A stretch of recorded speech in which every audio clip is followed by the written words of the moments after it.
I know.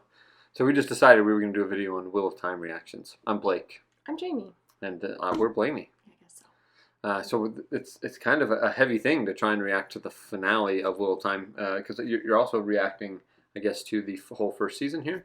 And when I say finale, we're talking the season finale, as the series finale is obviously a long ways off. And it was interesting. It was interesting. I think it had so much going for it, and we made a video just before the finale came out. We were positive and hopeful. Then the finale came out, and that all kind of crashed and burned. Yeah. It was a little bit hard to deal with some of the plot changes, I think, in there, and some of the interesting things that happened there. So recap, I guess. The finale is kind of broken down into a few different parts, right? So giant spoiler warnings for anybody that is watching this, right? But Rand is leaving, and it feels like they almost need something for the other people to do, because in the book, the actions really revolves around Rand. Not much else happens, and Moraine. But Rand and Moraine, and Moraine's is over fairly quickly. So Rand basically steals the show in the book. That's kind of a little bit boring for people to watch with the other characters, and so I feel like they had to do something and give them something to do. Yeah. And so they then have these interesting action sequences there. I was something I didn't mind though was the idea that the horn was buried at Faldara, and they dug it up there and tried to evacuate it. Like I didn't mind that, even though the horn's supposed to be the outer world. Like that was a fine change that I'm willing to go with. I am worried that maybe Perrin will be tied to the horn though. That bothers me. Well, Matt doesn't get tied to it. No. Giant spoilers. Massive spoilers. Sadie, if you're watching, do get out of here. Go away. Matt doesn't get tied to the horn until he blows the horn at the end of book 2. Gotcha. Right? So that still is a distinct possibility. Doesn't he search for it the whole book though? Well, the reason he's searching for it is because the dagger was corrupting him, gotcha. And Padan Fain steals the dagger as well. Gotcha. Which they may still be doing, because if you notice, Padan Fain had the dagger. Yeah. And Matt still looked kind of creepy when he was at Tarvalon. Matt looked very disturbed. So so maybe they are going to go with that of like the evil's still inside of him, and he needs the dagger to be saved, type of thing there. So I think the biggest things, two biggest things, you have Rand going and facing Ishmael, and I actually loved those scenes. I think they were really good. I like the actor too. I did as well. I thought all that was good. I liked the flashback with Louis Theron. There was some things I didn't like about it. Like I didn't like them calling him the Dragon Reborn. He's the dragon, hence Rand's the Dragon Reborn. But whatever. Anyways, like there was a lot of good about that. And I like how they kind of showed that. And even the whole interaction, seeing Egwene and choosing, like, oh, that was all right. I didn't like maybe it's not a big deal, but the change, instead of using like a well of the one power that was there at the Eye of the World, he uses a Saingyo. But and the interesting thing is she talks about, like, she described a Saingyo like what the Eye of the World is, which is a well of one power. People put their power into it. Where Saingyo is just a multiplier. It doesn't, like, no one put their power into it. Mm-hmm. It's not ever going to be used up. You can use it as much as you want. Small quibbles. The big thing I think I don't like is what the heck was with Moraine and being gentled? Yeah. Or stilled? Yeah. What the heck was that? Like, she kind of needs her powers for the next few books. Yeah. Like, did they decide, like, why make this, like, it's, this is my same critique, I think, in all these. Why make an incredibly complex story more complicated? Yeah. Right? I don't understand. And I think you didn't need that. Like, it was already quite a heavy scene, and she obviously was working hard, or they were both working hard. Like, I don't think you needed that added element of her losing her powers, because it was already a good scene without that. Yep. The other thing I don't like about it is that Moraine keeps having this, like, I will kill him if he turns bad type thing. And it's like, well, here's the thing. If he turns bad or she kills him, either way they lose. Like, it's pretty clear, at least in the books, in the prophecies of the dragon. Like, the dragon is the one who will fight the Dark One and potentially win. And if you don't have him, you're toast. So, like, her killing him is not helping. Like there's not a sure him turning bad would guarantee it being a victory, but it's already guaranteed as a victory if he turns bad anyways. Like it doesn't seem very it didn't seem to make much sense to me. I don't know. What are your thoughts? I liked the linking the power with all the girls. I liked it until the end when they're like faces are burning and they're dying. I didn't mind the idea of people burning out, because that happens, right? What I really didn't like the Nynaeve theoretically burning out and Egwene healing her type thing. Like that just didn't fly. Like you could easily have had like the other channelers burn out and have like Egwene and Nynaeve be the only two people left. Like that could have been like it could have shown how powerful those two are in comparison, and showed the dangers of drawing too much power, without going through that weirdness. That was really weird to me. Also, do you think they killed Loyal just because it's expensive to do the CGI with Loyal? He was great. He was awesome. I still think Loyal died in the first book. Why do I think Loyal died in the first book? Loyal is not dead in any of the books that you have read. But why? I don't know why that connected in my brain. Anyway. I have no idea. I think you are thinking of Tom Merrill, who also did not die. Okay. Right, but the reader for a while thinks so. The reader never really thinks so, but the Matt and Rand think so. Okay. So, the Wheel of Time suffers from the anti-Game of Thrones thing when it's rare for someone to actually die in that series. It's not. I mean, there's one or two notables, but besides that, it's rare. If you didn't see their death, good chance they're still alive. Like Sirius Black, he's still alive. Yeah, definitely. I didn't see his death. He's just falling. That's what I think it is. You know, like we just watched Spider-Man, and Spider-Man at one point is trapped by Doctor Strange in two portals, so he's just falling through the portals over and over again. That's what I think Sirius Black is doing, because he's just falling endlessly through a thing. Which is, I mean, he spent most of his time in a fireplace anyway, so what's the difference there? Sorry for that tangent. There was no closure. Yep. All right. Other thoughts on the series now we've had the finale? I'm glad they at least showed Matt for a second. I'm still weirded out. I don't know where he is. What's happening with him? Yep.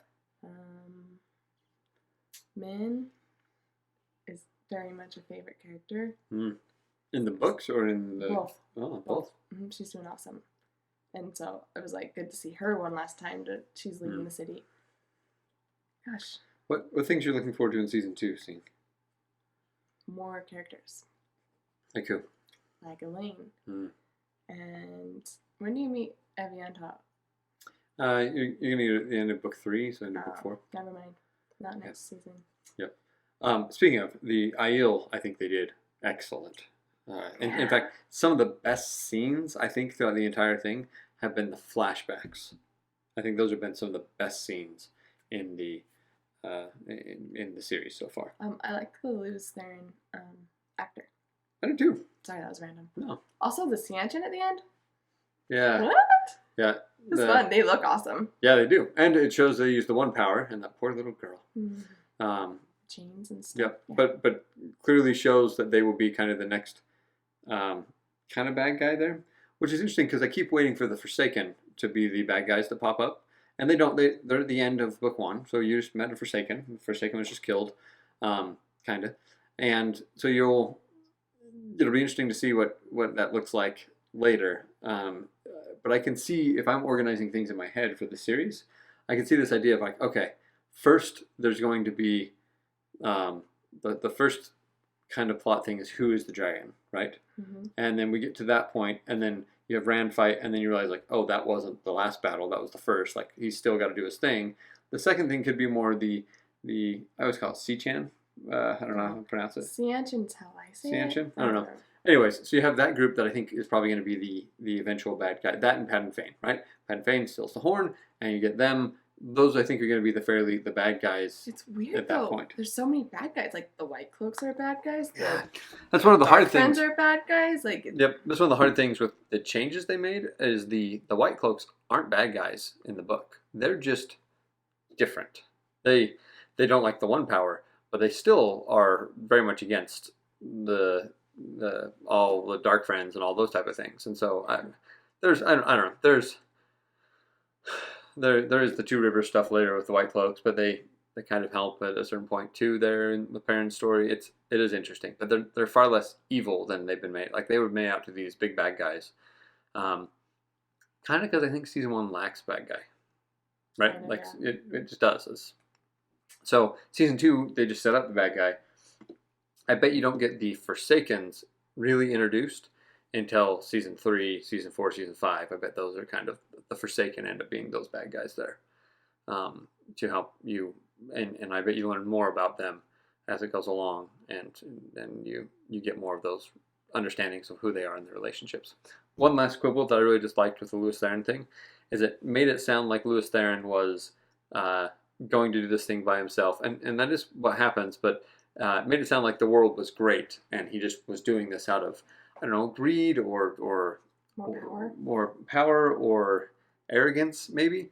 When in reality, what had happened is a group of both male and female Aes Sedai found a source of power that they thought they could use that wasn't one power, and turned out being the Dark One. So they drill a bore, which is a big hole, right? Which is one of the seals of the Dark One's prison, are sealing up this hole.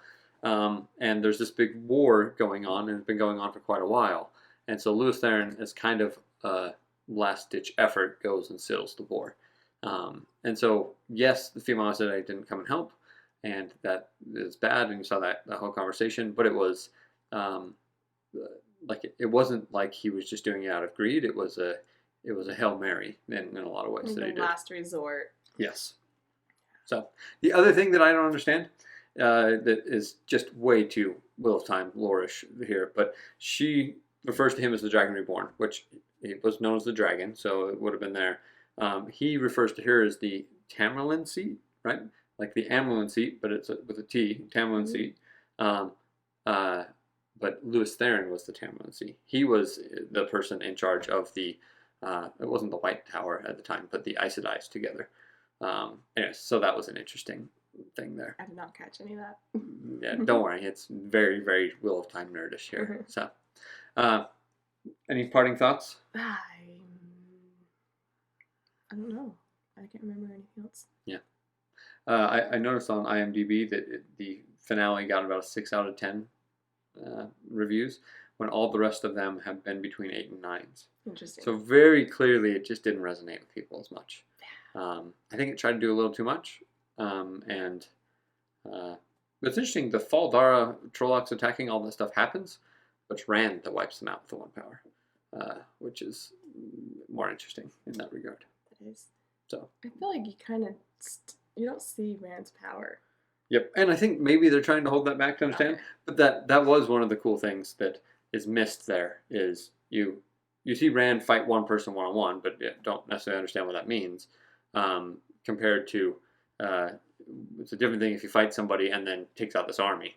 That changes what you feel like he can do. The lightning coming down, all that type of stuff, that was cool. That was really cool. Oh, I'll give you that. It was pretty cool. I like that. All right, well, this is our season 1 series finale reactions. Season 1 finale. I don't know what I said. Season 1 series finale. Oh, well, hopefully it's not the series finale. That sucked. Actually, season 2, I believe, is supposed to come out in like February. That's news to me. Which is interesting. I mean, and I guess they've already filmed it, already handed them over to editing, and are starting filming season 3. And Matt changed in season 2 already? Yes, so they have a new character thing, which honestly could be part of what they did, is they may have decided through editing, we need to cut these Matt scenes. And so... so that when he comes back as a new character... It's not as jarring, because you haven't had as much of him. Very much could have been what's happening. I mean, I doubt that's true. Maybe it's true. I don't know. I mean, they definitely knew that he was being replaced with enough time to edit things. It wouldn't surprise me if there was a lot more Matt in the final episode that they cut out because they knew there was a new actor coming. Interesting. Also wouldn't surprise me if you get a lot of Matt right at the beginning of season 2. But think about it. If they're trying to do a book every season, Mhm. if they do 2 seasons a year, I need to read way then it faster. actually yes, you do. But if they do 2 seasons a year, they can actually get through it at a decent clip. Yeah. And really, if they do 8-episode seasons, it's only a 1 16-episode season, which Game of Thrones was 10 in every season. Like 16-episode seasons every year for 7 years actually doesn't seem that outlandish. Yeah. And there's like 4 or 5 books in the middle there you could combine and just hit the most important parts. Cool. So, Man, well, you need to read. yes, you do. Mhm. All right, we're gonna go read. You go watch the series finale and tell us what you think. Season finale. Yeah, that one. Sorry. Like and subscribe. I don't know why you would. Bye.